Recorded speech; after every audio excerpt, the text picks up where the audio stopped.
Assalamualaikum warahmatullahi wabarakatuh. Halo semuanya, perkenalkan saya Rahma Nurul Hairani, mahasiswa Prodi Manajemen Universitas Pancasakti Bekasi. Nah, teman-teman, belakangan ini jagat maya dihebohkan dengan kata resesi. Saking populernya kata tersebut, banyak orang merasa was-was untuk menyambut tahun 2023. Tahun ini juga digadang-gadangkan sebagai tahun yang gelap. Resesi sebenarnya apa sih? Resesi itu adalah istilah ekonomi yang menggambarkan perekonomian suatu negara yang diakibatkan oleh berbagai faktor. Nah, mungkin teman-teman ada yang belum tahu sebenarnya resesi itu dan mengapa banyak orang khawatir bila mana resesi benar-benar terjadi. Nah, pada kesempatan kali ini, saya akan membahas satu persatu mengenai resesi di uraian berikut. Resesi adalah sebuah istilah yang digunakan untuk menggambarkan keadaan di mana perputaran ekonomi suatu negara berubah menjadi lambat atau buruk. Nah, perputaran ekonomi yang melambat ini bisa berlangsung cukup lama, bahkan tahunan akibat dari pertumbuhan produk domestik bruto atau PDB suatu negara menurun selama 2 kuartal dan berlangsung secara terus-menerus. PDB sendiri dapat diartikan sebagai aktivitas ekonomi suatu negara dalam satu periode. Jadi, apabila suatu negara mengalami aktivitas ekonomi yang turun secara terus-menerus selama 2 periode, maka negara tersebut dapat dikatakan resesi. Sedangkan National Bureau of Economic Research yang terletak di Amerika Serikat mengartikan resesi sebagai kondisi di mana negara mengalami penurunan aktivitas ekonomi secara signifikan dalam kurun waktu beberapa bulan dilihat dari PDB real, penghasilan, tingkat pengangguran, produksi, industri, penjualan grosir, retail. Nah, selanjutnya apa sih penyebab terjadinya resesi? Hal pertama yang menjadi penyebab terjadinya resesi ekonomi adalah terjadinya guncangan ekonomi secara mendadak sehingga menimbulkan masalah keuangan yang sangat serius. Contohnya seperti guncangan ekonomi yang beberapa tahun lalu pernah terjadi akibat pandemi yang melanda dunia. Ada beragam faktor juga yang memicu terjadinya resesi pada suatu negara. Di antaranya yang pertama, inflasi. Inflasi adalah kondisi naiknya harga secara terus-menerus, baik itu harga barang maupun jasa. Adanya kenaikan harga ini berimbas pada melemahnya daya beli masyarakat yang nantinya diikuti juga dengan penurunan produksi barang dan jasa. Nah, jika dibiarkan dalam waktu lama, hal ini akan mengakibatkan tingginya angka pengangguran akibat PHK secara massal, kemiskinan, dan terjadinya resesi. Yang kedua itu ada deflasi berlebihan. Seperti halnya inflasi, deflasi juga bisa membawa pengaruh yang buruk dan memicu terjadinya resesi. Deflasi adalah sebuah kondisi di mana harga barang dan jasa turun dari waktu ke waktu yang akhirnya berimbas pada upah yang dibayarkan mengalami penurunan. Deflasi juga ditandai dengan adanya penundaan pembelian barang atau jasa sampai harga terendah. Hal ini tentunya sangat beresiko bagi pemilik usaha, sebab meskipun daya beli masyarakat kemungkinan akan naik, nyatanya pemilik usaha harus menekankan biaya produksi yang berujung pada ruginya suatu bisnis. Nah, jika masyarakat atau unit bisnis berhenti untuk melakukan aktivitas ekonomi seperti membelanjakan uangnya, bukan tidak mungkin kondisi ekonomi yang ada akan rusak. Nah, penyebab berikutnya adalah pecahnya gelembung aset. Hal ini bisa terjadi saat investor mengambil langkah secara gegabah. Misalnya, terjadi pembelian saham dan properti secara masif dengan anggapan harganya akan naik dengan cepat. Lalu, saat keadaan ekonomi tengah goyah, mereka akan beramai-ramai menjualnya yang mengakibatkan terjadinya panic selling dan berujung pada resesi akibat rusaknya pasar. Selanjutnya ada perkembangan teknologi. Resesi adalah kemerosotan ekonomi yang tidak hanya disebabkan dari aktivitas ekonomi itu sendiri. Perkembangan teknologi turut menjadi faktor adanya resesi. Hal ini bisa terjadi karena adanya penurunan lapangan pekerjaan yang banyak digantikan oleh teknologi terkemuka seperti Artificial Intelligence atau AI dan robot. Alhasil lapangan pekerjaan akan menurun drastis dan membuat angka pengangguran meningkat. Ketidakseimbangan antara produksi dan konsumsi menjadi pemicu berikutnya. Barang dan jasa yang diproduksi secara berlebih dengan tingkat konsumsi atau daya beli yang menurun bisa membawa malapetaka bagi produsen. Hal ini mendorong terjadinya impor secara besar-besaran, membengkaknya pengeluaran perusahaan, dan menipisnya laba perusahaan dalam negeri. Lalu yang terakhir, tingginya angka pengangguran suatu negara ini bisa mengindikasikan negara tersebut mengalami resesi, sebab tenaga kerja memiliki peran penting dalam perputaran perekonomian suatu negara. Apabila angka pengangguran meningkat secara terus-menerus, hal ini akan mengakibatkan terjadinya tingkat kriminalitas yang ikut naik.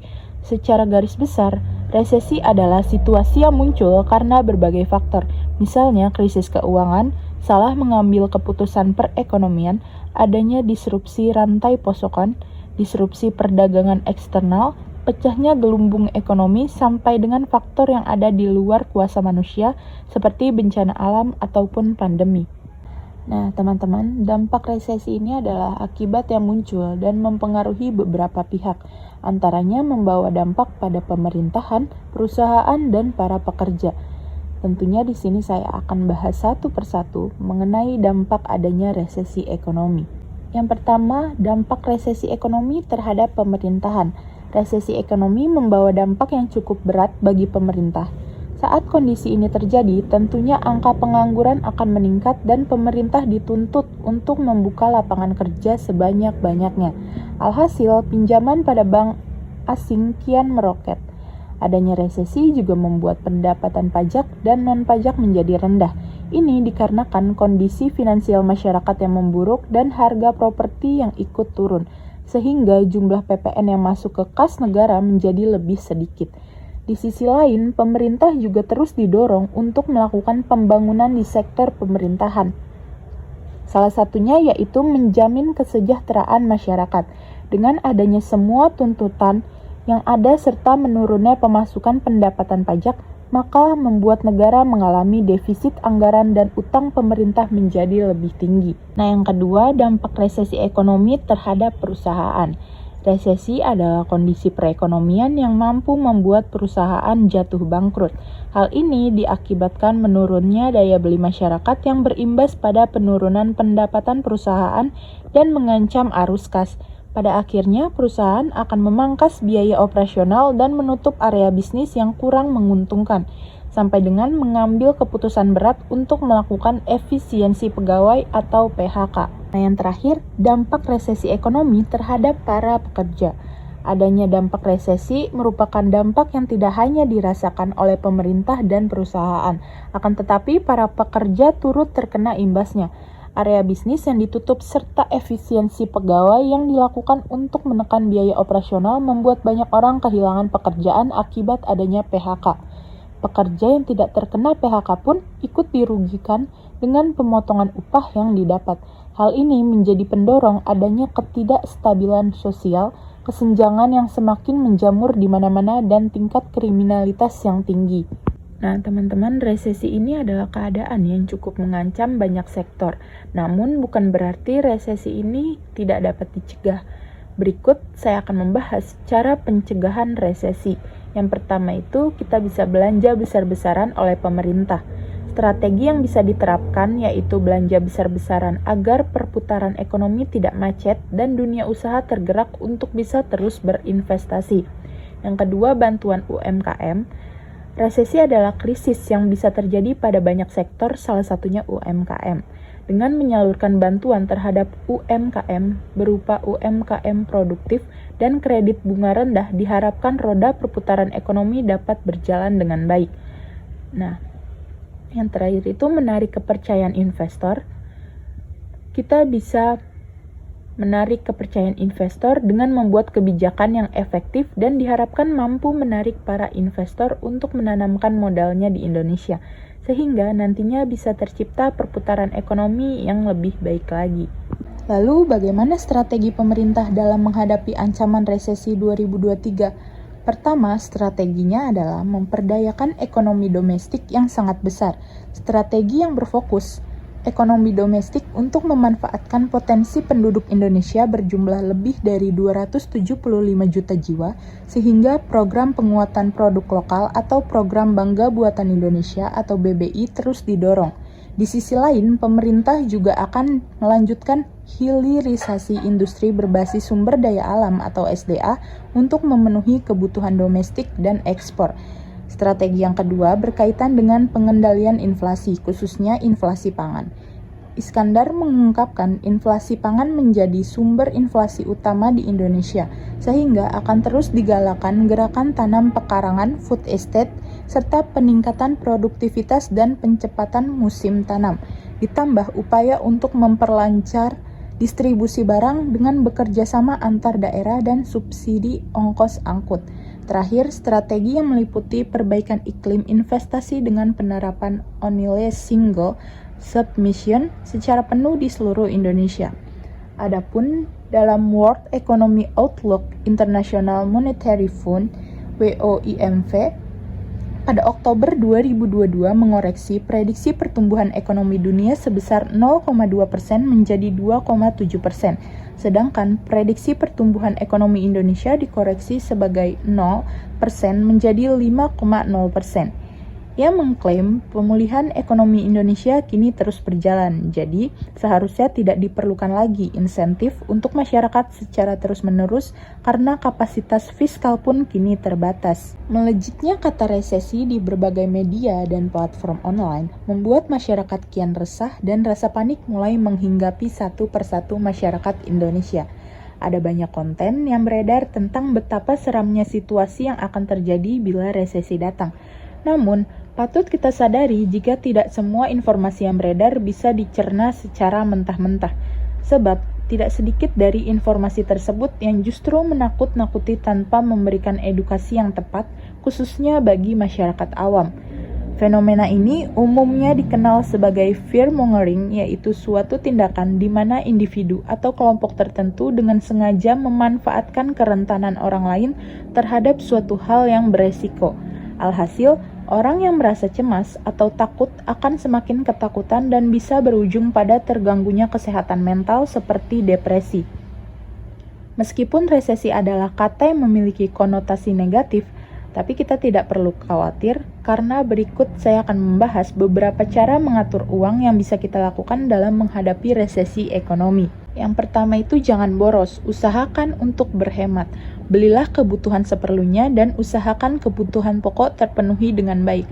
Hal ini bertujuan agar dana yang tersisa bisa dialokasikan untuk hal lain yang lebih penting seperti melunasi hutang, menabung atau berinvestasi serta mempersiapkan dana darurat.